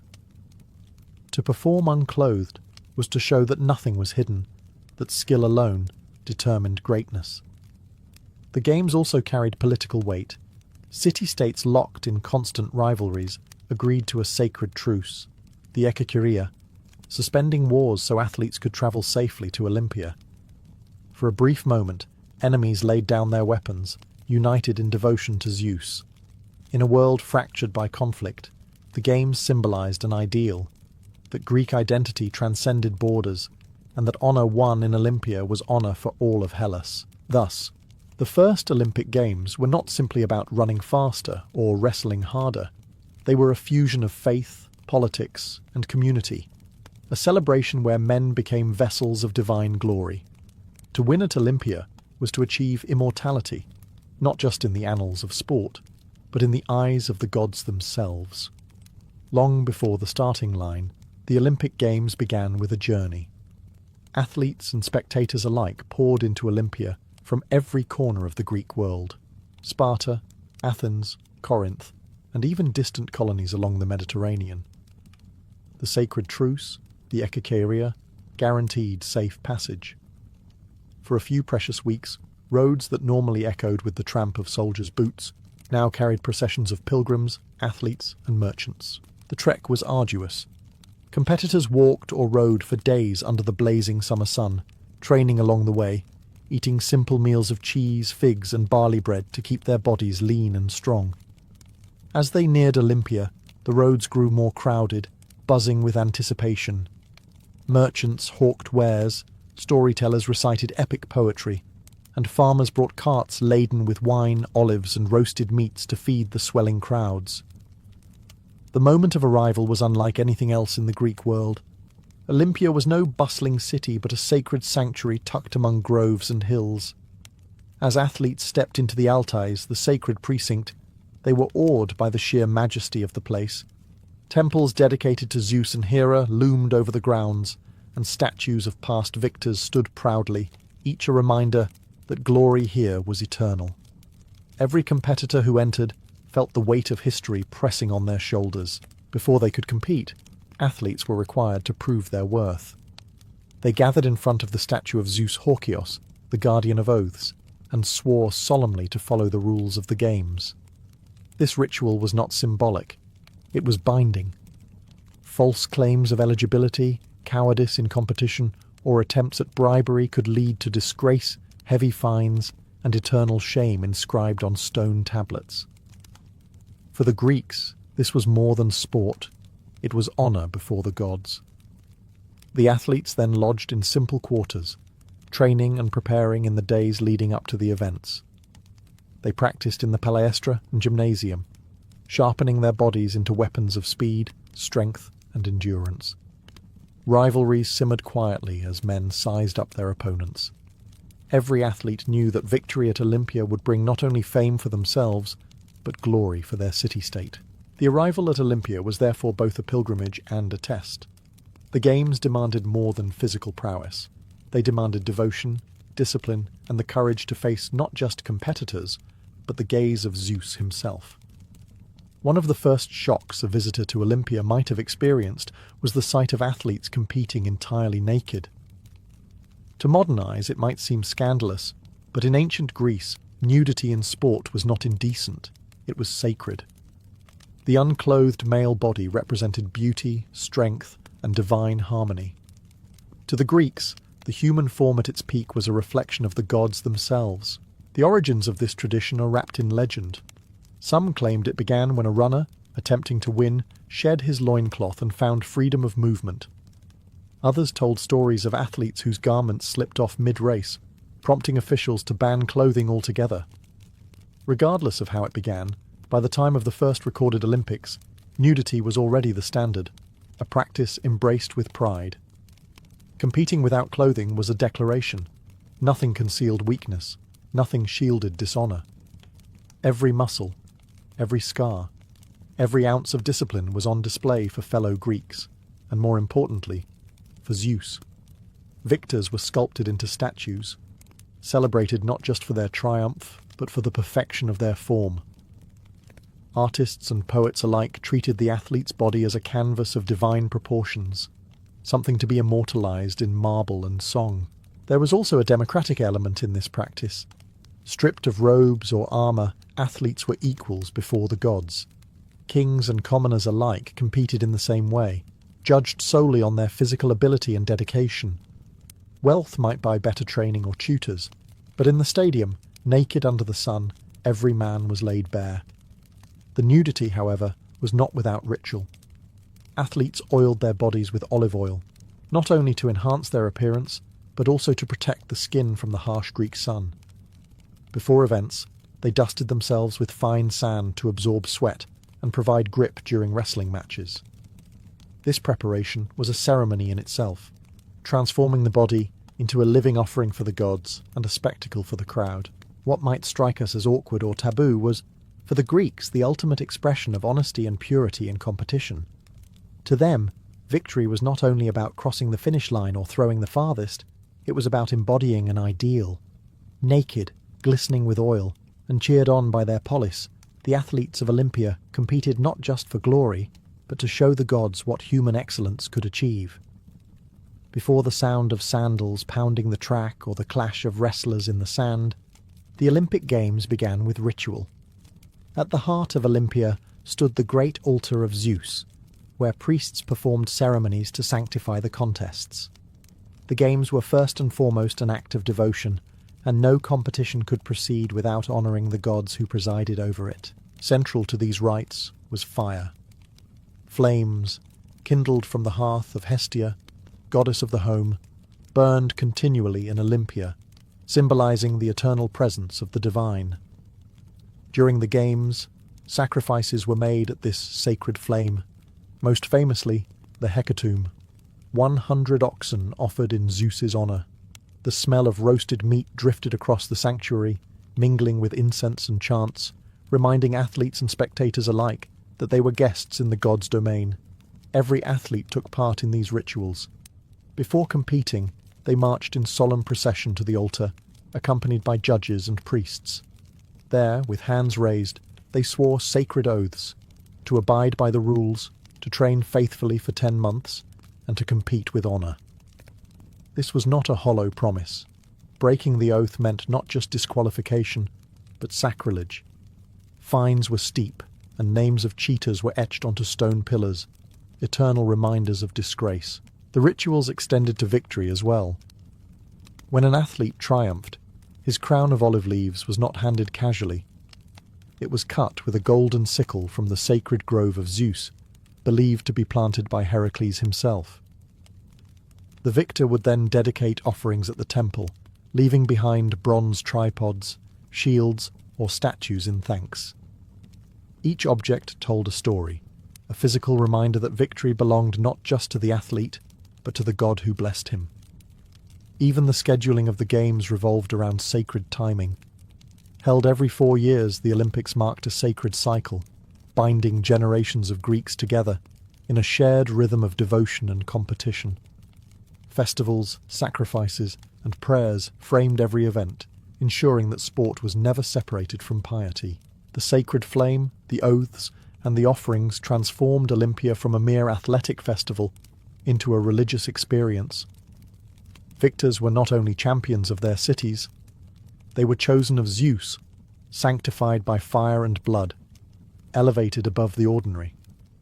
To win in Olympia was to prove not only human greatness, but divine favour.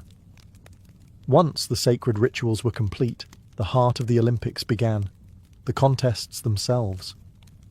Unlike the modern games, which sprawl across weeks and countless events, the ancient Olympics were more compact, but no less brutal.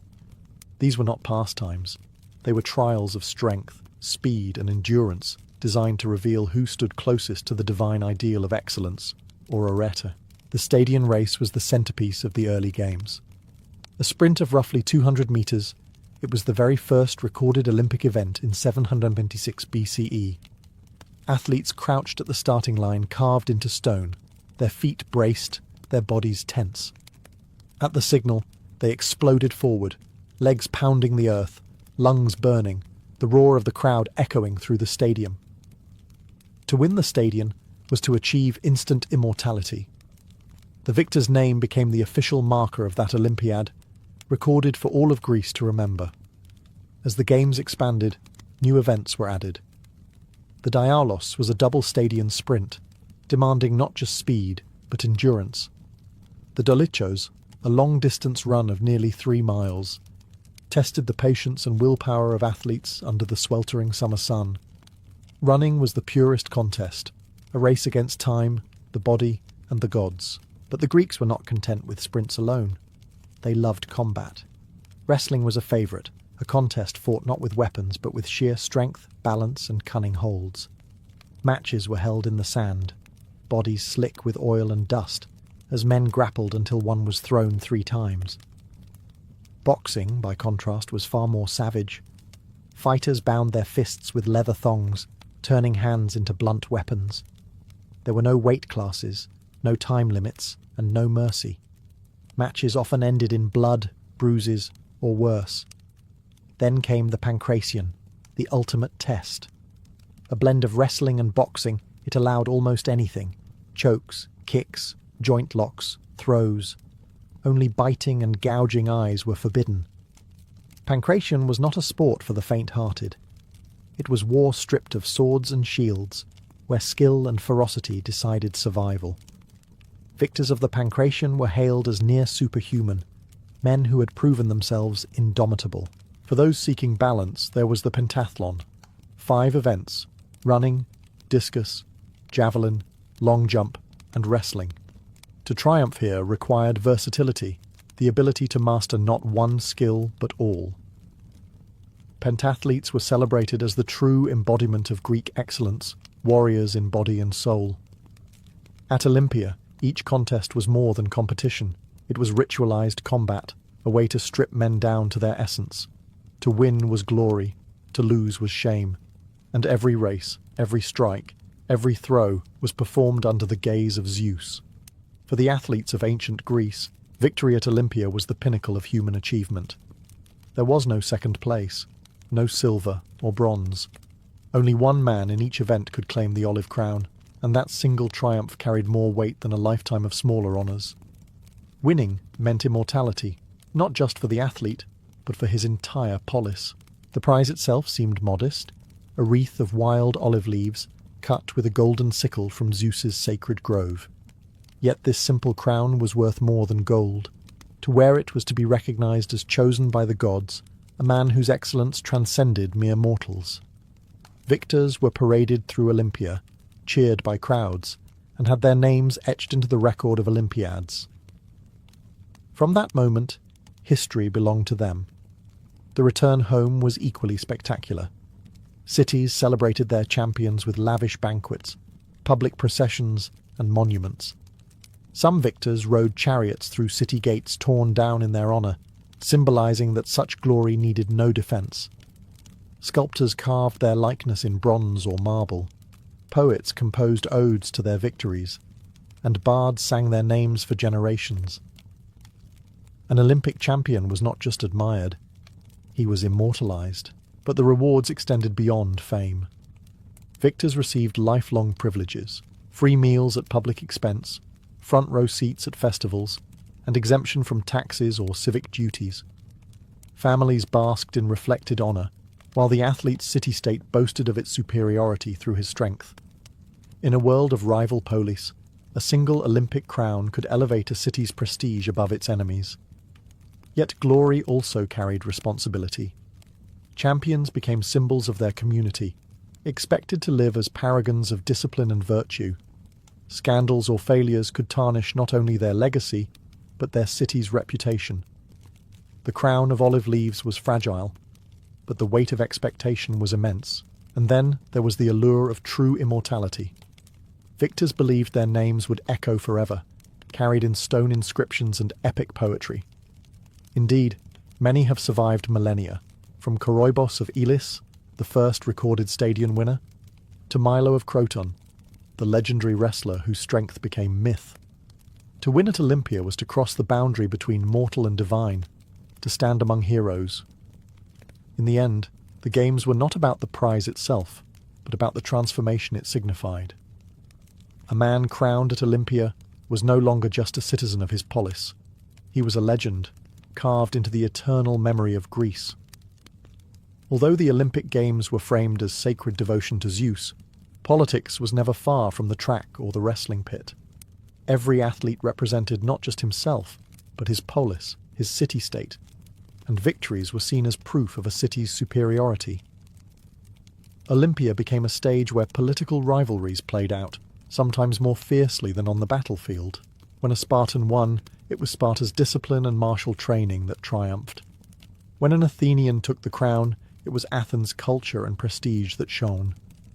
City-states used victories as propaganda, celebrating them in monuments, poetry, and public festivals. The games thus doubled as a soft form of warfare, a bloodless contest that allowed cities to assert dominance without swords or spears. Yet beneath this veneer of unity, tensions simmered.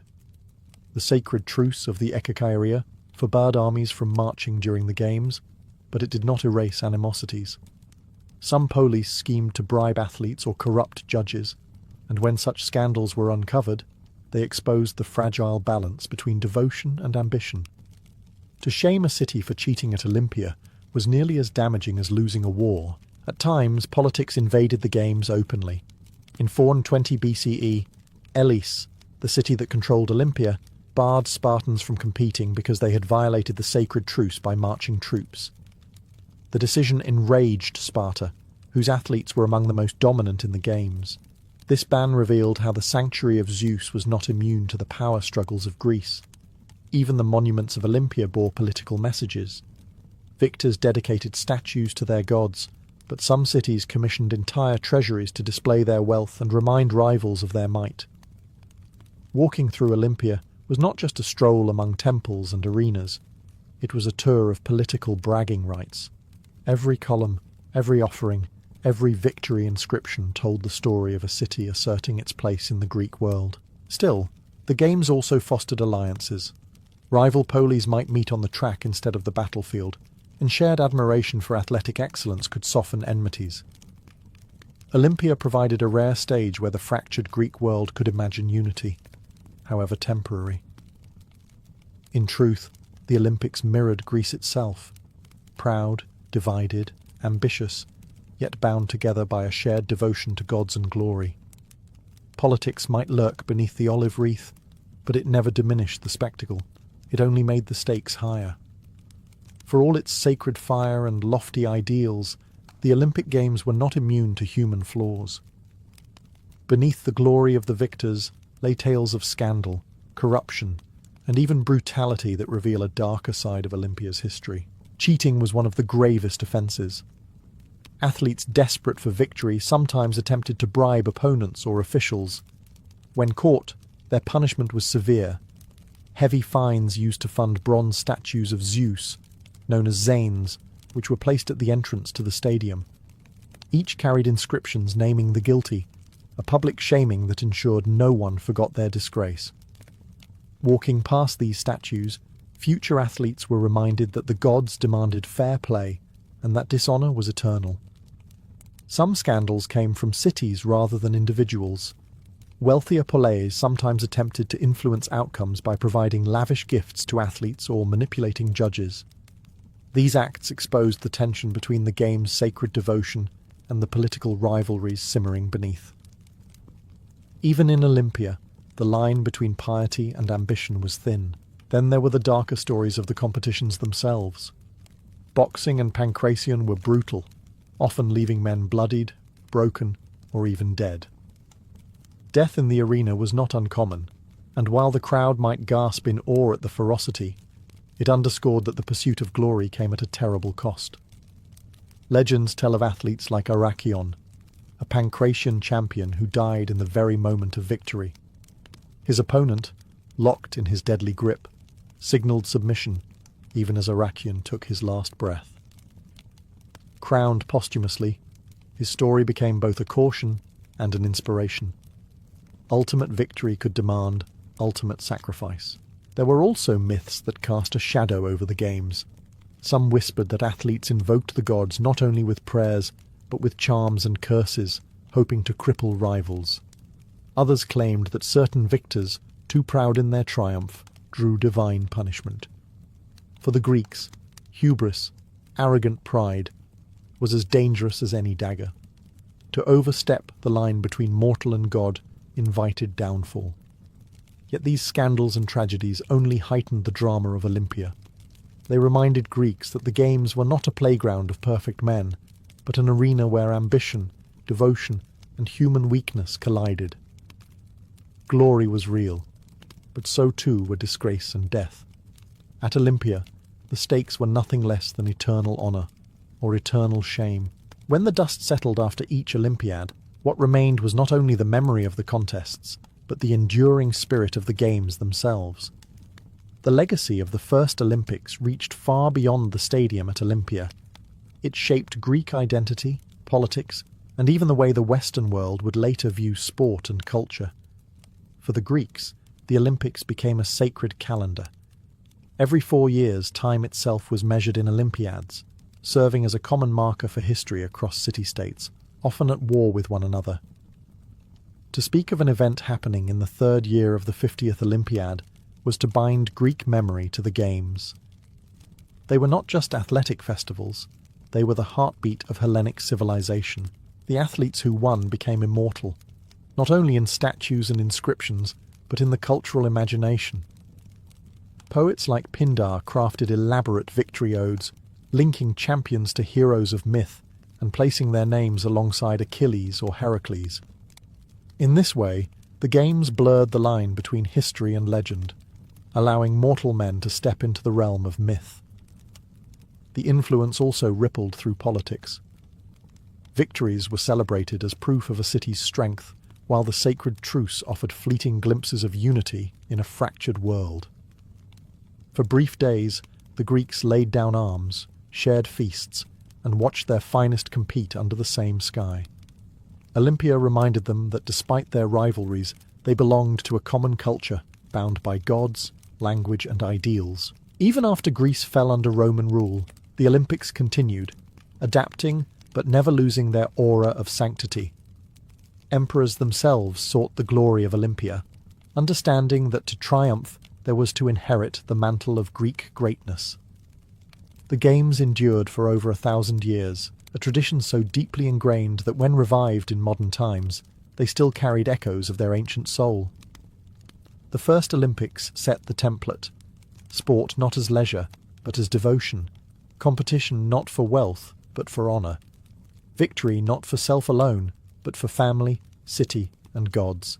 Naked athletes racing beneath the blazing sun, oaths sworn at Zeus's altar, olive crowns cut from sacred groves. All of these became symbols of humanity's striving for excellence. Their legacy endures today. Every flame lit, every medal awarded, every nation gathering in truce carries within it the faint but unbroken memory of Olympia, where men once ran, fought, and bled not only for themselves, but for the gods. The Medici family name is now synonymous with wealth, power, and the Renaissance itself, but their story began far more modestly. In the late 14th century, Florence was already a city of restless ambition, alive with the hum of looms, the clink of coin, and the ceaseless chatter of merchants. Banking was becoming the lifeblood of European commerce, and it was here that Giovanni di Bicci de' Medici laid the foundation for one of history's most influential dynasties. Born around 1360, Giovanni was not destined for greatness in the way noblemen or generals were. His gift was quieter, an instinct for finance. At a time when lending money was risky, both economically and spiritually, condemned by the church as usury, Giovanni mastered the art of discretion. He kept interest rates subtle, cloaked transactions in acceptable practices, and made the Medici Bank a model of both profit and prudence. By the early 1400s, his network of branches stretched across Europe, from Rome to Venice, Geneva to Bruges. This was more than a family business. It was the nervous system of European trade. What set Giovanni apart was not just financial cunning, but political awareness. He understood that in Florence, wealth alone was not enough. The city was a republic in name, but dominated by shifting factions of wealthy families. Survival required balance, supporting the common people just enough to win their trust, while never alienating the elites. Giovanni perfected this balancing act.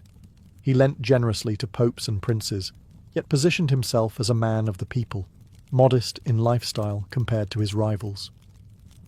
In 1421, he became gonfaloniere, the highest office of Florence, not through intimidation, but by cultivating quiet respect. Unlike other magnates, Giovanni avoided flaunting his wealth. He walked through the streets without a retinue, treated citizens with courtesy, and contributed to civic life. This careful image made the Medici Bank not only prosperous but trusted, a rare and invaluable currency in Florence's volatile politics. By the time of his death in 1429, Giovanni de' Bici had done something extraordinary. He had turned a respectable but ordinary family into one of Florence's leading houses. His wealth would fund the next generation, but his real legacy was subtler. He gave the Medici their reputation for shrewd discretion, political survival, and a vision that reached beyond business into the destiny of Florence itself. When Giovanni de' Bici died in 1429, the weight of the Medici name passed to his son, Cosimo de' Medici. Giovanni had built a fortune, but Cosimo would transform that wealth into something far greater: political dominance and cultural influence.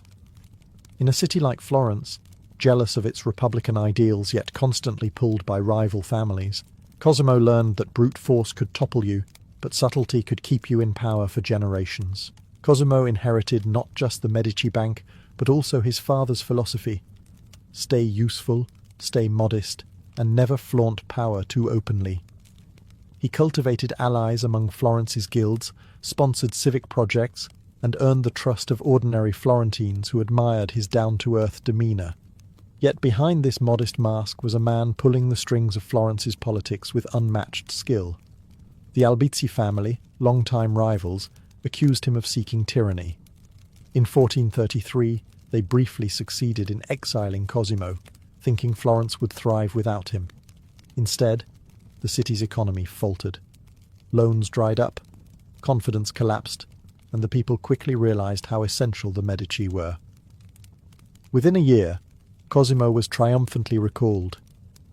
His return was not simply the restoration of a banker, it was the quiet birth of Medici dominance.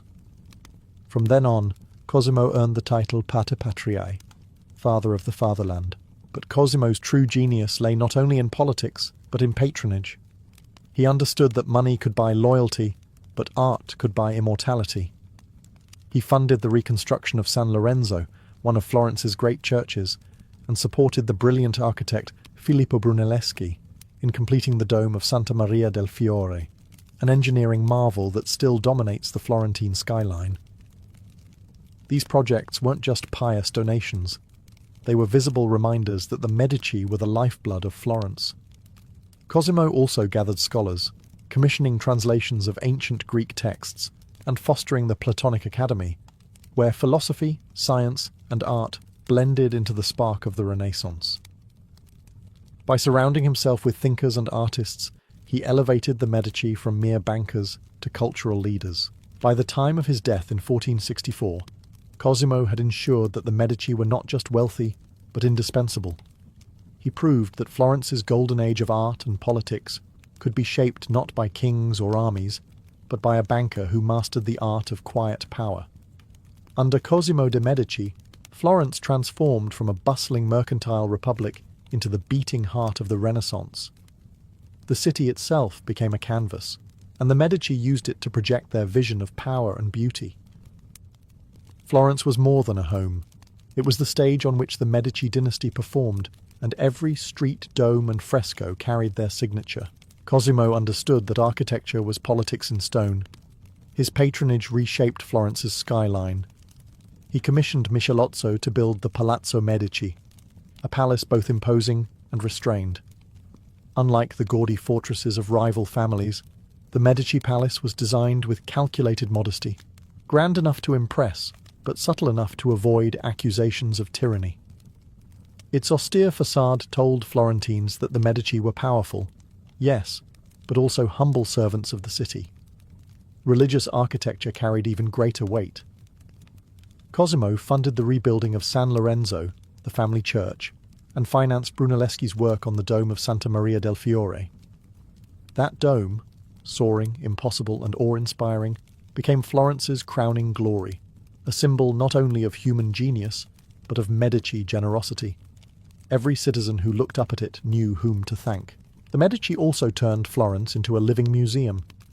Cosimo, and later, his descendants filled churches, chapels, and convents with frescoes and altarpieces. They sponsored Fra Angelico, Donatello, and Ghiberti, artists who elevated sacred spaces into realms of light and colour. Art was not a private indulgence, but a public statement. By beautifying Florence, the Medici secured both divine favour and civic gratitude. Yet patronage went beyond buildings and paintings. Cosimo cultivated Florence as a hub of intellectual life. He funded the Platonic Academy, where Marsilio Ficino and other scholars revived ancient Greek philosophy, blending it with Christian thought. In doing so, he created an intellectual current that shaped not just Florence, but Europe itself. Ideas born in Medici salons rippled outward, fueling the Renaissance's explosive creativity. This intertwining of politics, art, and philosophy ensured that Florence itself became synonymous with Medici power. Rivals might win battles in councils or on the streets, but they could not compete with the sheer cultural gravity the Medici generated. By investing in the city, the family tied its fate to theirs. Florence flourished because the Medici flourished, and the people learned to see their rulers not as tyrants, but as the patrons who made their city the jewel of Europe. If Cosimo built the Medici Empire, it was his grandson Lorenzo who gave it brilliance. Born in 1449, Lorenzo de' Medici, later called Il Magnifico, embodied the spirit of the Renaissance. He was not only a banker and politician, but also a poet, diplomat, and unrivaled patron of the arts. Under his guidance, Florence reached its cultural zenith, dazzling Italy with splendour, while walking the razor's edge of political survival. Lorenzo inherited the family mantle in 1469, and from the beginning, his leadership style was different.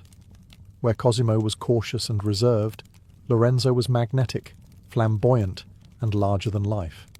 He presided over lavish festivals, jousts, and carnivals that turned Florence into a city of constant celebration.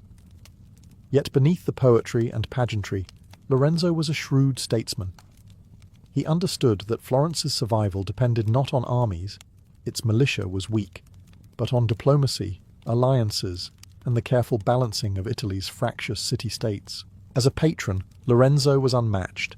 He sponsored young geniuses like Botticelli, whose Birth of Venus and Primavera became icons of Renaissance beauty.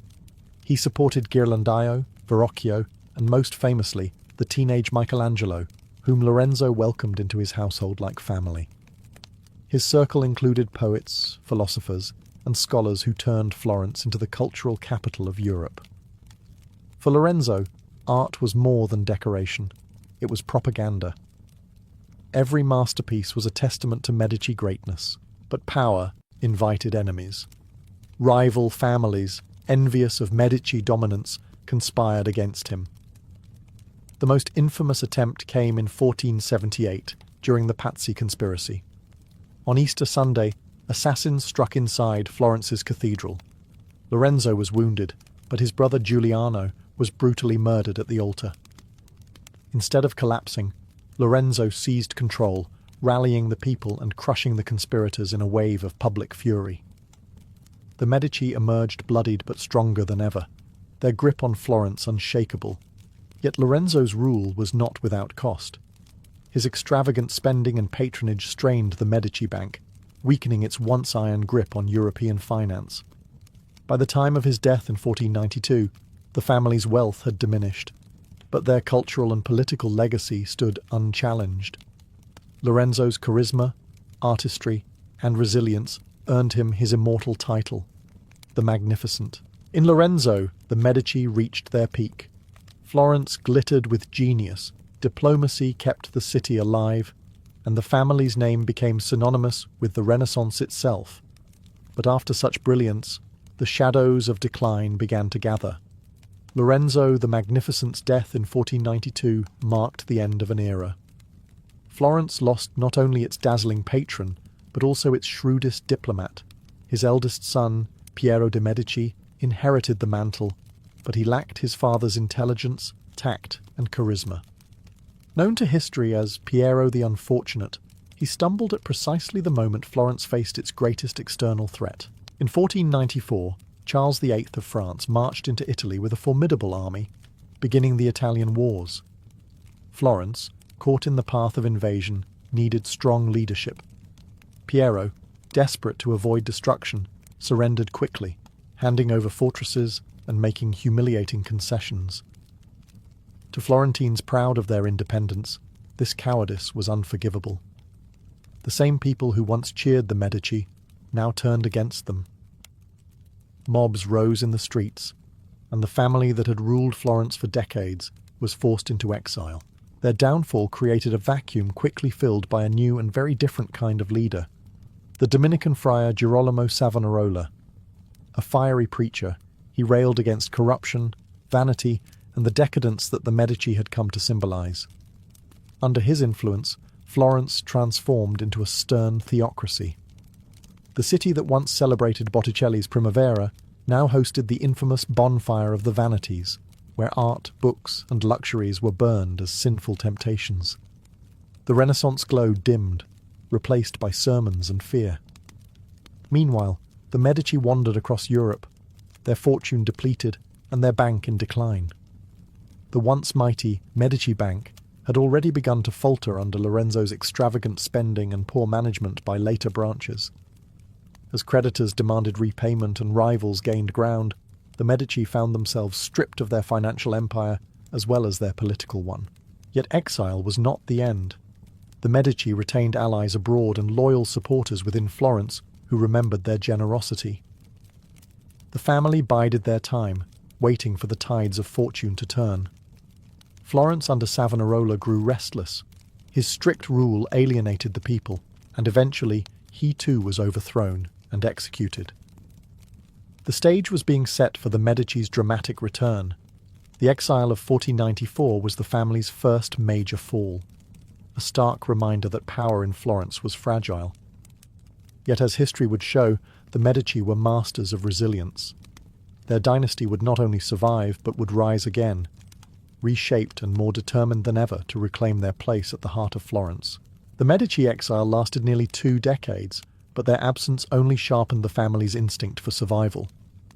Politics in Florence remained turbulent after Savonarola's fall, swinging between republican government and factional chaos.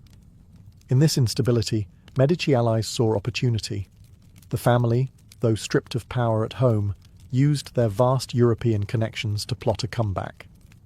The turning point came in 1512, when a Medici cousin, Cardinal Giovanni de' Medici, leveraged papal influence to secure Florentine restoration. With the support of Spanish troops, Medici forces re-entered Florence and toppled the Republic. After years in the wilderness, the family was back on their ancestral stage. Yet this restoration was different from Cosimo's subtle dominance or Lorenzo's dazzling rule. The Medici of the 16th century returned harder, more authoritarian, and less willing to cloak their ambitions. Cardinal Giovanni's rise to the papacy as Leo X in 1513 sealed their resurgence. A Medici now sat on the throne of St. Peter, wielding spiritual and temporal power over Christendom. From Rome, he funneled resources into Florence, ensuring the city remained under firm Medici control. For the Florentine people, the family's return was met with mixed emotions. Relief at restored stability, but unease at the erosion of republican ideals. The next generation carried this consolidation further. Giuliano de' Medici was installed as ruler of Florence, but it was Lorenzo de' Medici, Lorenzo II, Duke of Urbino, who carried the family's political fortunes forward. Though short-lived, he died young in 1519, his legacy proved monumental, for his daughter Catherine would one day become Queen of France. Meanwhile, Giovanni's cousin, Giulio de' Medici, rose within the church, becoming Pope Clement VII in 1523. Under his leadership, the Medici straddled Florence and Rome, ruling both city and papacy.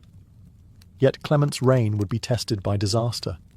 The 1527 sack of Rome, one of the most catastrophic events of the Renaissance.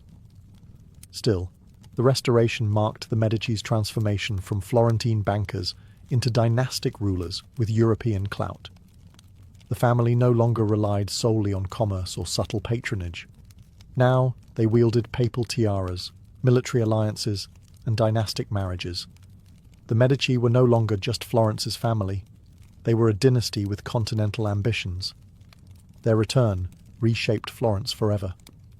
The Republic's dream was fading, and the Medici had become not cautious caretakers, but princes in all but name.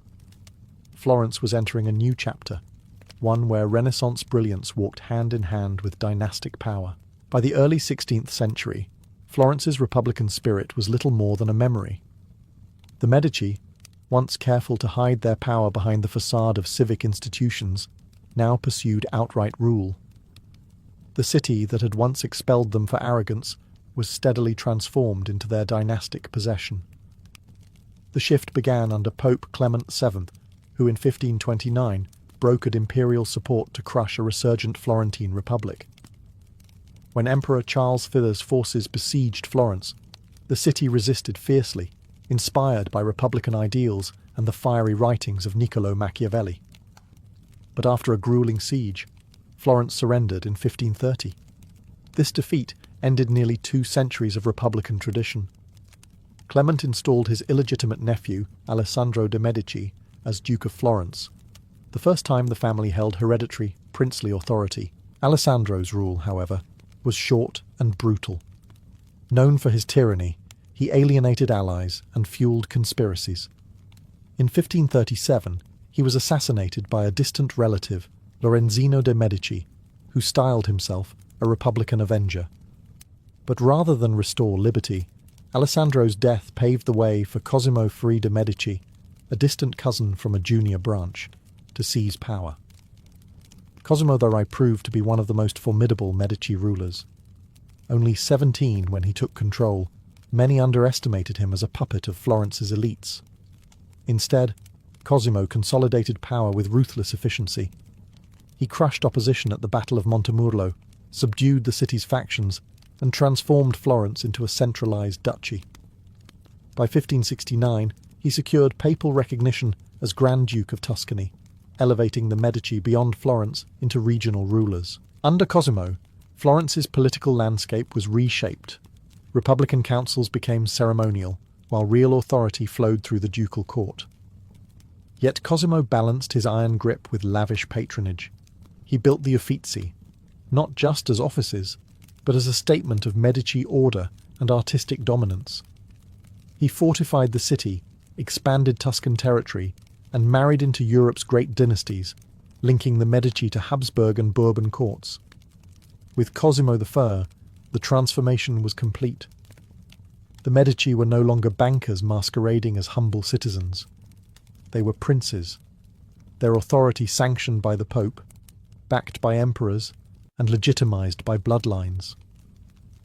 Florence's Golden Republic was gone, but in its place rose a ducal state that would ensure the Medici name endured for centuries. As the Medici cemented their power in Florence and Tuscany, their ambitions spilled far beyond Italy. Through strategic marriages, the family extended its reach into the heart of European royalty. Remarkably, 2 Medici women, Catherine and Marie, would rise to become queens of France, wielding influence not with banks or palaces in Florence, but with crowns on their heads. Catherine de' Medici, the daughter of Lorenzo II de' Medici, was born in 1519, just as her family's fortunes were being restored. Orphaned young, she became a pawn in Europe's dynastic chess game. In 1533, at only 14, she was married to Henry, Duke of Orléans, the future King Henry II of France. At first, her position seemed weak.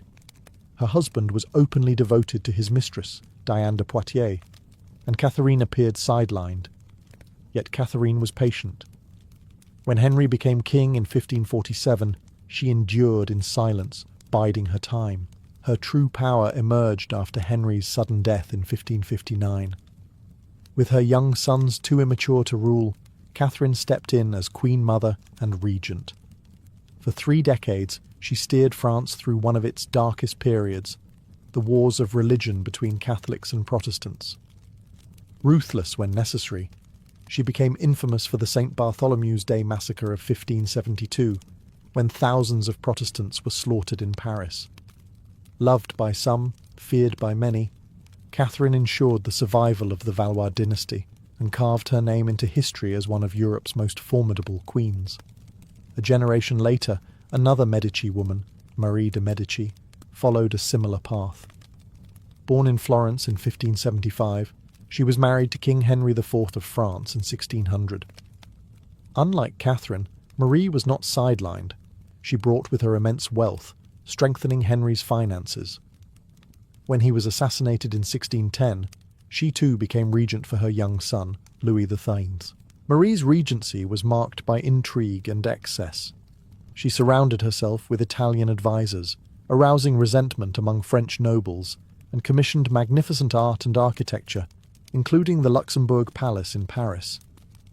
Eventually, her son pushed her aside, but her influence endured. Through Marie, the Medici bloodline flowed directly into the French monarchy, shaping European politics for generations. With Catherine and Marie, the Medici had achieved what no rival Florentine family ever could. They had ascended to the thrones of Europe. The bankers of Florence were now royal architects of dynasties. By the 17th and 18th centuries, the Medici dynasty had reached both dazzling heights and the edge of decline. The family that once ruled Florence through cunning bankers and dazzling patrons now found itself struggling with dwindling finances, fading influence, and a lack of heirs. The golden age of Cosimo and Lorenzo was long gone, but the Medici name still carried immense weight. The later Medici Grand Dukes ruled a Tuscany that was stable, but stagnant. Without the fire of earlier generations, they became more ceremonial than visionary. Their court remained splendid, filled with music, theatre, and collections of art. But politically, they were overshadowed by rising European powers: Spain, France, and Austria. Florence, once the beating heart of the Renaissance, had become a quieter duchy on the margins of continental politics.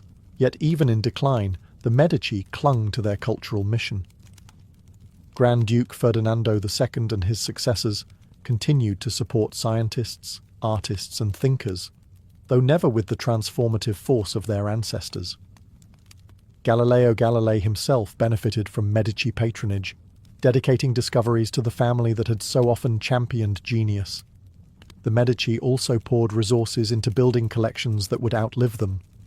Their vast troves of paintings, sculptures, and manuscripts formed the foundation of the Uffizi Gallery and other Florentine treasures that still draw the world's admiration. But dynasties live and die by bloodlines. By the early 1700s, the Medici family tree was withering. The last Grand Duke, Gian Gastone de' Medici, ruled from 1723 to 1737. Unlike his ancestors, he showed little interest in politics, art, or legacy. Childless, reclusive, and often ill, Gian Gastone presided over the final, quiet collapse of Medici authority. When he died, the line ended. Tuscany passed to the House of Lorraine under European treaties, and with it, Florence's most famous dynasty slipped into history. Yet the Medici did not vanish. Their mark on the world was too deep. They had turned Florence into the cradle of the Renaissance, sponsored giants like Michelangelo, Botticelli, and Galileo, and proved that power could be wielded not only with armies, but with money, art, and vision. The Medici may have fallen, but their legacy of beauty, brilliance, and ambition endures in every dome, fresco, and gallery that still bears their shadow. The bankers of Florence had risen to become princes, popes, and queens, and even in decline they left behind not just a dynasty, but a civilization reborn.